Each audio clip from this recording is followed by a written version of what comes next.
এই 3 দিন তো সবার ভালোই কাটলো। পুজো দিতে হয়নি আমাবতীর মধ্যে, শুধু রান্না বান্না, খাওয়া দাওয়া, ঘুমানো, রেস্ট নেওয়া।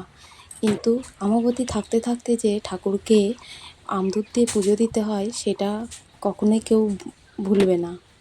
কেননা ঠাকুরকে আমদুধ দিয়ে তারপরে নিজেদেরকে খেতে হয়।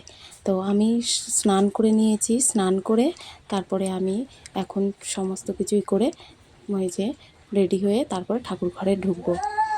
তো দেখো আমার গলার মালাটা কিন্তু ছিঁড়ে গেছে, তুলসীর মালাটা। তো আমি তুলসীর মালা আর একটাও এক্সট্রা ছিল, সেটাও আমি গলায় পরে নিলাম, খালি গলায় বলে থাকতে নেই। আর এই যে দেখো সমস্ত কিছু রেডি করে নিয়েছি, আর গাছের ফুল ঝুড়ি ভর্তি রয়েছে।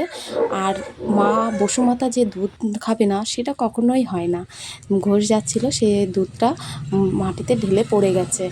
তা মা বসুমাতাকে দেওয়া হয়ে গেছে, আমাদের রাস্তার সামনেই পড়েছে। তো তোমাদেরকে দেখিয়ে দিলাম। আর আমি এদিকে পুজোটাও সম্পূর্ণ করে ফেললাম, ঠাকুরকে সমস্ত কিছু যা যেটুকু সাধ্য সেটুকু দিয়েছি।